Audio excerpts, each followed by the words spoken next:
Quand on décide de perdre du poids, on a besoin de motivation pour pouvoir commencer. Et les transformations avant-après sont parfaites pour ça. Il suffit de taper transformation physique dans la barre de recherche YouTube pour tomber sur une quantité impressionnante de vidéos, que ce soit des influenceurs connus qui nous racontent comment ils ont perdu 15 kilos en 2 mois, ou des personnes lambda qui veulent juste partager leur histoire sur internet.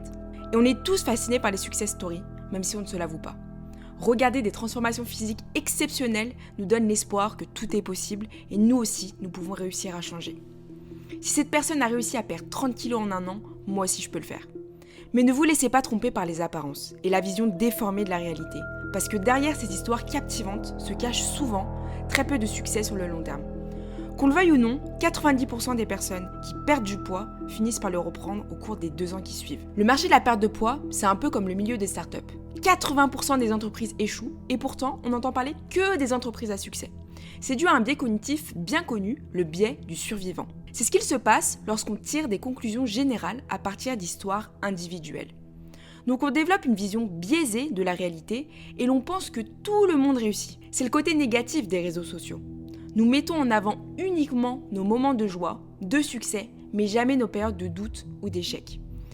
Et donc on fait face à une réalité déformée qui nous pousse à croire que tout le monde vit une vie de rêve. Mais ce n'est pas vrai, bien au contraire. Tout particulièrement lorsqu'il s'agit des témoignages de perte de poids. Les transformations physiques inondent YouTube, mais pourtant elles ne reflètent pas la réalité. Et dans cette vidéo, je vais vous parler de 2 jeunes américains, Justine et Jessie Sham. Ils se sont fait connaître sur le net grâce à des vidéos sur leur perte de poids impressionnante. Et ils ont eu ensuite le courage et l'honnêteté de montrer la partie souvent invisible de l'iceberg qui est la reprise de poids. Et la culpabilité dévastatrice qu'elle implique, en particulier lorsqu'on est exposé sur les réseaux sociaux. Il y a quelques mois, je suis tombée sur cette vidéo. Hey guys, it's Justin. Welcome back to my channel. C'est l'histoire de Justine qui raconte son parcours de perte de poids, puis de reprise de poids, puis de perte de poids et enfin de reprise de poids. Voici un bref résumé de son histoire. Justine a commencé à prendre du poids au lycée. Lorsqu'elle obtient son permis de conduire, elle a enfin la liberté de pouvoir faire ce qu'elle veut et donc de manger ce qu'elle veut. Elle va commencer à manger plus souvent au fast-food, McDonald's, Taco Bell, Five Guys, etc. Et en seulement 4 ans, elle prend plus de 45 kilos. Durant cette période, elle veut maigrir, car elle se sent complexée et mal dans son corps. Et donc, elle essaye un tas de choses pour limiter sa prise de poids. Elle commence par pencher pour la stratégie de faire plus de sport, de la course à pied, du cardio, de la musculation, mais ça ne suffit pas. Son poids continue à augmenter. Puis comme beaucoup de jeunes, elle finit par faire ses recherches sur internet pour savoir comment perdre du poids. Elle a essayé tous les conseils possibles et imaginables proposés. La diète cétogène, paléo, low carb, zéro sucre, compter chaque calorie consommée sur la journée, etc. Mais elle a surtout commencé à rentrer dans ce cycle infernal de la restriction, en mangeant très peu sur la journée. Et ça a marché, elle a perdu énormément de poids. Mais évidemment, elle a repris l'ensemble des kilos perdus, voire plus. Puis elle s'est retrouvée à essayer des régimes encore et encore, sans jamais réussir à les tenir sur le long terme. L'effet secondaire a été de développer une mentalité malsaine avec la nourriture. En 2016, elle lutte toujours avec son poids, mais décide d'ouvrir une chaîne YouTube pour documenter son parcours de perte de poids. Malheureusement, rien n'y fait. Elle est toujours dans ce cercle vicieux de perte de poids, puis de reprise de poids. Mais en 2018, elle découvre l'histoire d'une jeune femme qui a perdu plus de 40 kilos grâce à Weight Watchers, qui est l'une des entreprises les plus connues sur le marché de la perte de poids. En octobre 2018, elle décide de commencer le programme Weight Watchers. Elle perd 4 kilos la première semaine, puis 9 kilos au bout de 5 semaines, 23 kilos au bout de 4 mois et 33 kilos au bout de 10 mois. Elle n'a jamais été aussi fière d'elle. Elle se sent de mieux en mieux dans son corps. Il lui a fallu tellement de temps pour trouver enfin quelque chose qui lui corresponde et qui marche pour elle. Elle se sent comme sur un nuage. Et elle devient même ambassadeur au Weight Watchers grâce au succès incroyable qu'elle a eu avec le programme. Mais aussi vite qu'elle est montée, elle est redescendue de son nuage. Une fois la pression relâchée, le cours de la vie reprend et progressivement, elle finit par remanger son contrôle sur la nourriture. Elle est retournée sur la pente glissante et a pris le chemin inverse pour finir par laisser complètement tomber le programme Weight Watchers. Cet échec était plus difficile que les autres, car cette fois-ci, elle avait eu tellement de succès dans sa perte de poids que se relever lui est paru impossible. Durant ces 10 mois de transformation, elle a posté de nombreuses vidéos pour montrer sa progression, pour vanter les mérites de Weight Watchers, pour dire qu'enfin elle se sentait accomplie et bien dans sa peau. Je vous laisse imaginer le courage qu'il faut pour être assez honnête avec son audience et dire qu'elle a repris tout son poids et qu'elle a de nouveau échoué. Sur internet, qui est le monde du paraître, de l'apparence, tout le monde veut se montrer sous son meilleur jour. On montre souvent nos moments positifs, nos moments de réussite, mais très peu de personnes partagent leurs épreuves difficiles qu'ils ont pu vivre, en particulier si ça se termine mal, si la conclusion n'est pas bonne. Et cette vidéo n'a failli pas sortir, car Justine a partagé à sa famille son projet de faire une vidéo sur son parcours. Et leur retour n'a pas été bon. Ils lui ont déconseillé de poster son échec sur internet, de monter une image faible d'elle. Mais Justine, malgré ses remarques négatives et décourageantes, a décidé de poster sa vidéo et de raconter chaque détail de son parcours pour maigrir. Fait de hauts, de réussites, mais aussi de beaucoup de bas et d'échecs. Et sa vidéo a cartonné. C'est la vidéo la plus vue de sa chaîne YouTube. Des milliers de personnes se sont retrouvées dans son histoire. Enfin, quelqu'un qui montre toute la vérité d'un parcours de perte de poids.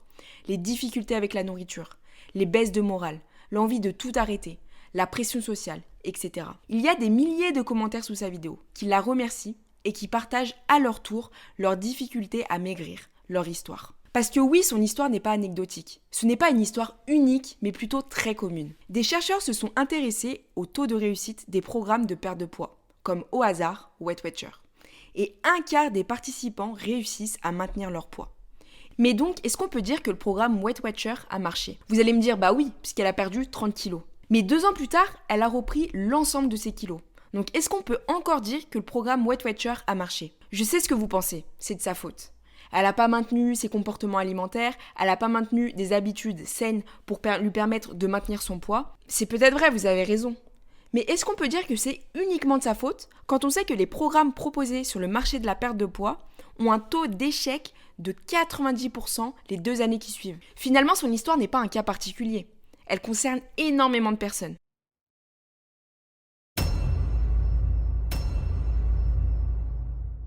L'histoire de Jessie, elle révèle encore plus cette dichotomie qui existe entre la narration des success stories qui inondent Internet et la réalité qui se cache derrière un parcours de perte de poids. Jessie est obèse depuis toujours, mais à l'âge de 23 ans, il a atteint son poids le plus élevé de 296 kg. Il passe ses journées à jouer aux jeux vidéo et à traîner sur Internet. Imaginez ne pas quitter votre maison ou ne pas voir vos amis pendant des années. Imaginez que vous ne pouvez pas vous laver convenablement parce que votre corps est devenu si important que vous ne pouvez plus tenir dans une baignoire. C'est dans cette situation que s'est retrouvée Jessie Chand en 2013. Quand on arrive à un point aussi extrême, il est très difficile de trouver une lueur d'espoir, un brin de motivation pour sortir de cette situation incontrôlable. Mais Jessie décide de s'inscrire sur un forum très populaire de fitness aux États-Unis, bodybuilding.com. Il commence à échanger avec de nombreux membres de ce site.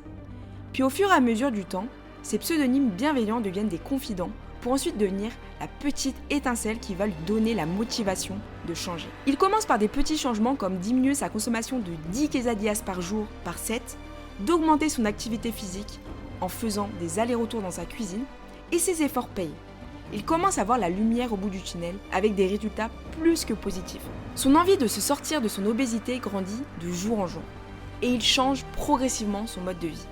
Il réussit à perdre plus de 50 kilos en quelques mois, et plus de 120 kilos en moins d'1 an et demi. Et après 2 ans de transformation avec bodybuilding.com, il décide de faire une vidéo de son parcours qui retrace les plus de 158 kilos de perdus en 2 ans. Et cette vidéo explose. Elle comptabilise aujourd'hui plus de 11 millions de vues. C'est l'une des transformations physiques les plus populaires de YouTube. Il devient une grande source de motivation et inspire des milliers de personnes à changer. Son parcours est tellement remarquable qu'on lui propose de parcourir les États-Unis avec bodybuilding.com pour parler de sa transformation. Beaucoup de personnes s'attachent à Jessie et donc il décide d'ouvrir une chaîne YouTube pour continuer à partager son parcours. Mais au fur et à mesure, il est de moins en moins présent. Puis il finit par complètement arrêter de poster sur les réseaux et arrête de donner des nouvelles de son évolution. Beaucoup de ses abonnés s'inquiètent et veulent savoir si tout va bien pour Jessie. Mais il décide, après plus de 10 mois d'absence, de sortir du silence et de faire une vidéo pour expliquer la raison de son absence.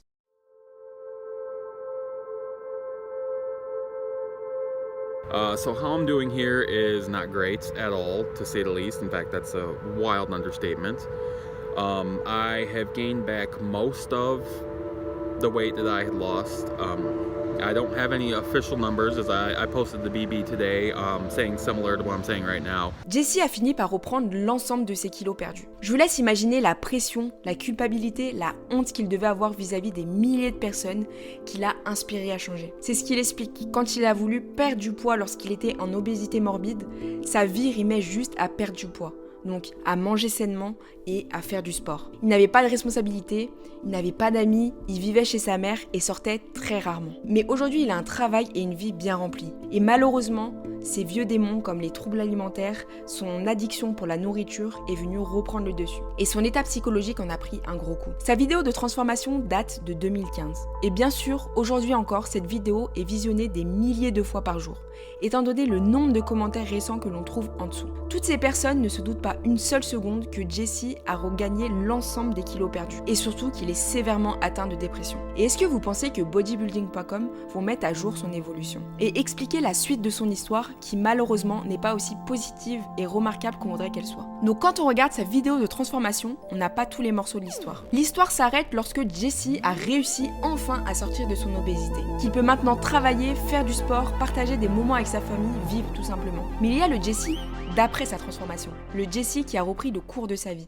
Et ce morceau du puzzle est malheureusement très souvent une pièce manquante qui nous empêche d'avoir tous les éléments de l'histoire dans une transformation de perte de poids. Et bien sûr, Weight Watchers et bodybuilding.com vont utiliser ces témoignages et les histoires de ce genre de personnes pour pouvoir vendre leur programme. Donc posez-vous cette question lorsque vous voyez une vidéo de transformation avec une perte de poids exceptionnelle. Où en est cette personne aujourd'hui ? Ou 2 ans après sa transformation. Et souvent, la réponse, elle n'est pas aussi rose que l'on voudrait qu'elle soit. L'histoire de Justine et Jessie reflète une vérité douloureuse. Les transformations à succès qui font des millions de vues sur internet ne montrent que la partie angélique de l'histoire. La suite n'est souvent jamais montrée. Maigrir est un marathon sur un chemin vallonné, fait de hauts mais aussi de beaucoup de bas. Et malheureusement, les moments difficiles ne sont jamais partagés sur internet. Parce que c'est bien plus facile de se montrer dans ces moments fructueux que douloureux. Pour autant, voir que l'on n'est pas seul, qu'il y a d'autres personnes qui ont du mal à maintenir leur perte de poids, à manger sainement, à faire du sport, etc., permet de se rassurer et de se dire que l'on n'est pas seul. Maintenant, je ne suis pas du tout en train de dire que si vous êtes en situation de surpoids ou d'obésité, vous allez devoir le rester. Loin de moi cette idée. Mais pour autant, il faut vraiment se méfier des programmes commerciaux, des régimes ou des personnes qui vous donnent des solutions simplistes à des problèmes complexes. Oui, l'obésité ou le surpoids vient d'un problème multifactoriel qui ne se situe pas juste dans le fait de ne pas savoir comment manger. Et surtout, l'obésité n'est pas une maladie de volonté. Maigrir englobe de nombreux éléments à prendre en compte, comme la santé psychologique, la partie émotionnelle, l'environnement, etc. Et nous devons vraiment être sur nos gardes lorsqu'un produit ou une personne tente de changer notre corps sans comprendre notre esprit. Et donc, avant de commencer quoi que ce soit pour perdre du poids, il faut commencer par se connaître soi-même, pour comprendre ses choix, ses envies, ses comportements. Et l'un des meilleurs moyens pour ça, c'est de tenir un journal. Passer du temps à écrire ses pensées sur un bout de papier permet d'un côté de poser ce qui nous passe par la tête et d'en avoir une trace écrite. Mais surtout, la santé est fortement liée à nos émotions et le simple fait de mettre des mots sur ce que l'on ressent peut nous permettre d'aller de l'avant et de prendre potentiellement de meilleures décisions. Je sais très bien que dire à quelqu'un de tenir un journal, c'est bien moins sexy que de lui dire « Oh, tu dois manger ça et faire ça comme sport pour pouvoir perdre du poids ». Mais si vous êtes dans un cercle vicieux depuis des années à perdre du poids avec de la difficulté à changer, à mettre de nouvelles habitudes en place, tenir un journal, ça peut vraiment être le point de départ pour avoir une meilleure connaissance de soi et vraiment prendre conscience de ses comportements, de qui on est. Si vous voulez en savoir un peu plus sur comment tenir un journal de réflexion alimentaire, j'ai fait une vidéo totalement gratuite en barre d'infos. Vous avez juste à cliquer dessus et vous allez la recevoir dans votre boîte mail. Elle va vraiment vous aider pas à pas à comprendre comment moi j'organise mon journal de réflexion alimentaire et vous aider pour que vous puissiez le faire dans votre vie, que vous puissiez mettre ça en place dans votre vie. Ça me tenait vraiment à cœur de faire cette vidéo parce que j'ai énormément de clients et de clientes qui viennent vers moi après avoir fait un programme de perte de poids commercial qui avait vraiment bien marché pour eux. Et souvent, leur morale et leur confiance en eux, elle est au plus bas parce qu'ils avaient eu tellement de réussite avec ce programme qu'ils se sentent vraiment découragés, voire anéantis après avoir repris tout le poids. Lorsqu'on est dans cette situation, notre état psychologique, il en prend un gros coup. Tout le monde nous félicite d'avoir enfin réussi à perdre du poids, on se sent vraiment accompli parce qu'on a atteint notre objectif, mais progressivement, inconsciemment, nos automatismes y reviennent prendre le dessus, en particulier lorsqu'on a une relation malsaine avec la nourriture. Sachez que si vous êtes dans cette situation, vous n'êtes pas seul, bien au contraire. Il n'y a vraiment aucune honte à aller voir un professionnel de la santé, comme un psychologue ou un médecin, peu importe. Vous allez pouvoir lui partager vos difficultés afin de voir ce qu'il ne va pas, et va vraiment pouvoir personnaliser ce qui est adapté à vous. Perdre du poids, c'est très facile sur le papier, mais très complexe dans le monde réel. Et comme je le disais avant, les vidéos de transformation, elles ne montrent qu'une partie de l'histoire. Elles montrent que la partie visible de l'iceberg. Je sais très bien que ces vidéos, elles sont hyper motivantes. Mais cette motivation artificielle, elle peut très vite se transformer en frustration brutale. Quand la conclusion, elle ne ressemble pas à ce que nous avions espéré. Et vraiment, pour finir, gardez toujours en tête que vous ne savez pas où en est cette personne aujourd'hui après sa transformation. Et que sur Internet, on montre bien que ce qu'on veut montrer. Merci d'avoir regardé cette vidéo, j'espère qu'elle vous a plu. Si elle vous a plu, laissez-moi un petit like et un petit commentaire, ça me ferait super plaisir. Abonnez-vous pour recevoir toutes les vidéos que je vais faire prochainement. Et moi je vous dis à la prochaine, bye.